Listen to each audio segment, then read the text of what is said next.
Hey guys, it's your girl Kizzy Rock, and yes, Kizzy Rock is my birth given name. Happy Monday, guys. Want to say hey to all my subscribers, new as well this season. Got a word for you. Tap in pretty quick word, guys. I want to drop this before I get out of my car. You know, I used to hear people talk about Kairos moment. I didn't know exactly what it was until I started to read up on it. I forgot what the Bible verse is, my Bible scripture, folks. If you guys can please help me and put it in the comment section for me. I forgot what it is. Was it Romans? Oh my goodness, what it is. You guys know I struggle with scriptures. But I want to say this. Some of you guys are experiencing that. I definitely am. I definitely am. And I want to share this because if you're not careful, that moment will try to have you fearing things, because it's almost like things are just happening so suddenly. So it's almost like everything that God have shown you or promised you, these things were tied up for a long time, like to be in warfare or just delays, whatever, processing, whatever. But then all of a sudden, the things that God have shown you, these things are like boom, boom, boom, boom, literally like this happening back to back. And if you're not careful, you will try to run away from these things because it almost feels like it's too good to be true. This is the time you need to be pressing in harder than ever versus running from it. Think about all the times you've waited, all the times you've been impatient. Definitely raising my hand over here, right? Impatient, and you felt like, is it going to happen? Is it not going to happen? Right? Think back on those moments. Think back on those moments of frustration. So if anything, this should make you want to embrace this moment. But again, when God gives us promises, many times these things are we feel unworthy because they're just way over our head. This is also why it's important that when you are in a season of delay or whatever you got going on, just stillness, and when you hear God tell you to do this, prep this way, get this, take this. This is why I always say obedience is so crucial, because in those seasons when you think nothing is happening, God is truly giving you downloads and telling you, excuse me, do this, do that, and you're just like, I'm not going to do it because that is not, it doesn't look like what I promised. I don't see where it makes sense. You have to do it, even if it looks completely left to what he's promised you, because when the Kairos moment happen, you will have zero time. The things happen so quickly,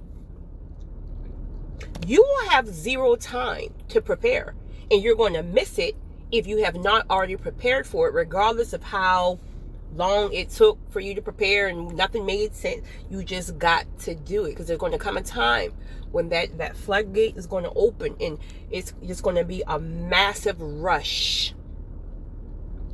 And if you try to do everything, all of a sudden you're going to miss it. You got to be prepared to know that those gates will open. If you are around people, your family, your friends, co-workers, or whatever, and you feel like they're in the Kairos moment, please, whatever you do, do not envy them. Instead, look at them and understand that this is their time, so that means my time is coming too. So look at their situation as motivation. Put yourself around some healthy energy and healthy people, because again, a lot of people have that seed of envy and that seed of jealousy planted for different reasons. But please ask God to help you. If that's something that you struggle with, ask God to help you dig that seed up and expel it, because that seed of jealousy and envy is going to block your blessings. Until you are truly happy, authentically happy, to be happy for someone else and what God is doing in their lives, your blessings will remain on hold. I try to tell people this all the time. I can't think, honestly, and I'm being 100% honest here, I can't think of one situation ever where I have been jealous or envious of something that someone has been awarded in their lives or something they may have experienced. Never. I've always seen it as, and even if I may have been in a down season at that time, I saw it as a healthy motivation. Right? Just like, man, I'm so happy for you. And genuinely, truly, I'm so happy for you. But watching you and seeing how God opened the door when you at some point was in a season of delay, it encouraged me to know that my door is going to be open anytime soon. And see, the reason why Satan want to have you plagued with that jealousy and envy is because the very same people that you are envious of, the very same people that you're throwing dirt and side-eyeing, these same people God may have in place to help you, to give you a word, to show you a path, to give you a connection. And the enemy will have you side-eyeing and disliking and whatever that same exact person. And then you wonder why your door can't open. Because you're blocking the very thing that God may potentially use to help you. Satan is very strategic. He's very strategic. And I know without a doubt, because I've always had a pure, genuine heart and a pure spirit when others got blessed. And just being around these individuals, when I see that they got blessed, and I mean massive blessings, then that grace transfers because your energy is pure, so you can receive that pure energy and grace that will transfer to you. But when you're sitting around somebody and you're smiling, oh yeah, oh, that's good, that's nice. You know those people. No matter where you put them at, their face is always balled up, their spirit is dark. I mean, everybody in the room can be celebrating and happy, genuinely happy, and their spirit is just dark and they're just never happy. They're like, you're alive. Can you just smile because you're alive? Why are you so dark? Why are you so negative?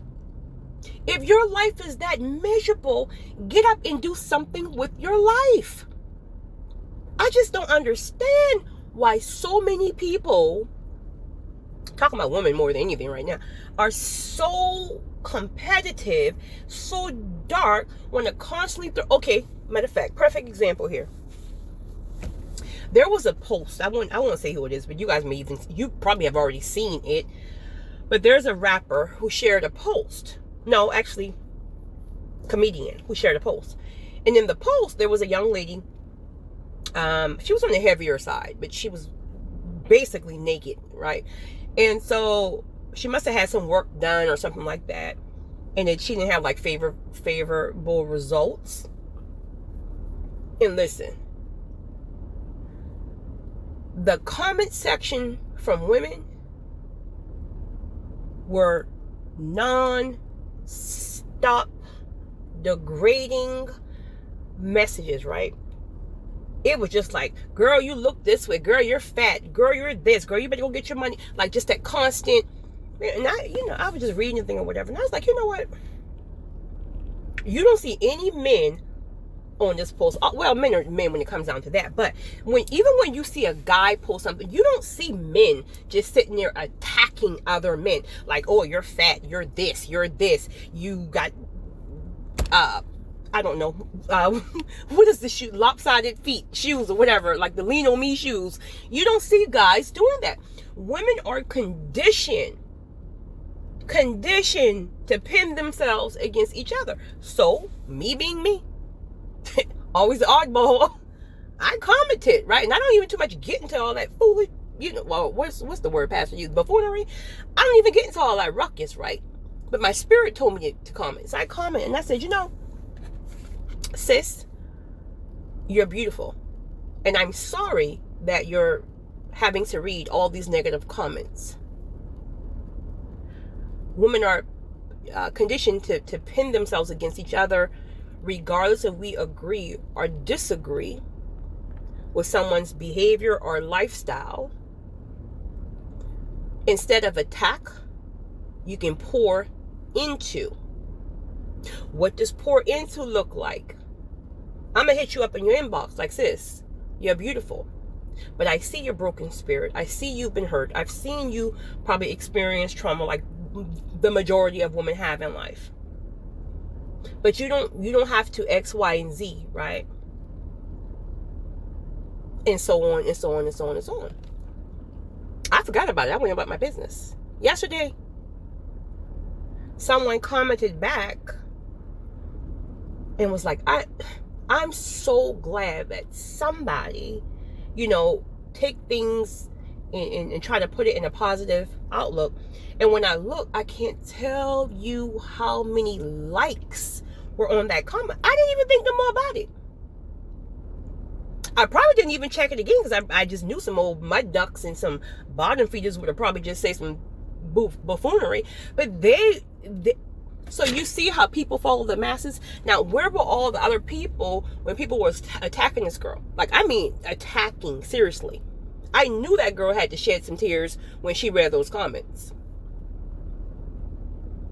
And then you had one person was like, I see what you're saying, but truth of the matter is, if she's going to be on here doing this and doing that and looking like this and all out of shape and blase, then yes, people need to call her out, because other people need to know that they shouldn't be doing this to their body and X, Y, and Z. So it's not negative. It's just, no, sis. No. First of all, no one ever said they agree with the foolishness she got going on, right? Nobody's saying that. See, that's the problem. You can't think deep. You're surface level. No one's saying that. No one agrees. I think anybody with some common sense wouldn't agree with what she had going on. My point is, if you're moving out of love, if you want a quote unquote sisterhood, if you want to support black women and all this nonsense everybody be screaming, hit this chick up in her inbox. Pour into her. But you're going with the masses and you're attacking her. Regardless of what she does, right? She's doing it for a reason. So if you have leveled up, if you have healed, then share your knowledge, share your wisdom. Period. And then once you do that, what happens? You bring a softer side out in people, and then people will start to converse with you and tell you, I'm going through this, or I'm going through that, or I didn't have this, and then that's your chance right there to even pour into them further. But again, women are conditioned to attack, all because of jealousy and envy. Even if you don't like somebody, okay, it's life. We're not going to like everybody, right? I don't think I have anybody who I dislike. I don't dislike dark energy and dark people and just dark spirits who just they just rain on everybody's parade. I dislike those kind of people, but I just don't have a person I can think about who I dislike because I think they have more favor. That's just not who I am. But let's be real. This is life, and you're going to have people who dislike people. Even if I dislike a person, I'm just going to keep strolling. When I see you, I'm just going to keep strolling. If I see your face, if I see your name, I'm just going to keep strolling. Why are you in people comment section throwing dirt and that's jealousy. That's envy. You can't even separate it. You can try to throw Bible verses up in there. You can try to make it seem like, oh, I'm a soldier for the Lord of the army. If you don't sit down with that foolishness, if you disagree with a person, what you do is you pray behind the scenes, right? Or even if you want to holler at them, excuse me, which is really not your place, right? Because I'm a firm believer in, God gives somebody a word, and that word alone will convict you, and then God convicts you to move or change or however. But you got these people who are nasty, dark, hateful, jealous, and they will hide behind scriptures all day to say that's why they don't like you. Really? Really? That's the reason why. You don't like me because this and that. No, sis. You're jealous. No, sis. You're envious. Call a spade a spade. Stop hiding behind scriptures. People who are tapped in, God shows them your spirit. There's a person, she used to comment a lot, right? I know she didn't like me from the jump because it started off on some old buffoonery. Right? But God showed me from day one. God always, listen, I've never, I'm not going to say I've never been betrayed in life, maybe once or twice, but not just like how the average person is constantly betrayed. Because when God shows me a person's spirit, it never leaves me. So I'm not going to allow you that kind of access in my life. So this is why a lot of you, not you, my regular chosen ones, but a lot of people, this is why you stay on red, right? When it comes down to my emails and things like that, because you're trying to pry. You're sitting here trying to pry into my personal life. And if you knew, I already told you that. And if I haven't told you that, or because you haven't heard that yet, you will never, ever, all caps, get into my personal life. Now, granted, I may take a certain thing and plug it in like let's just say a past experience in a relationship, just to make an example or show an example of a situation, because I'm transparent and I've already felt like God have convicted me to use that as an example to help somebody else. But when it comes to certain things, you can pry all you want. You can try to say, hey, I'm going to keep listening. Let's add. You can be in the comment section, and this is why I'm going to answer half of your questions, because God done show me your spirit.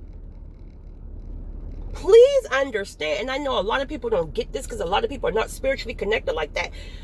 People who are connected knows your spirit. This is why you can't go this. I don't even know how to get all the way on this, but yeah, I'm gonna sit right here and finish it because this is supposed to be like a 2-minute recording. But this is why you can't go to a connected person and say, I think you should be careful with this person because this person such and such and such and such. You can't tell people that because the person themselves already tested the spirit. Nobody on the face of this earth, not even my own blood family, can come to me and say, be careful with this person because X, Y, and Z blood. No. Right? I'm not going to just like dismiss it to the point of I'm just going to be ignorant. No. But that may be your experience because your spirit ain't right. That person may be limited with you because your spirit ain't right. So they're not going to even give you the full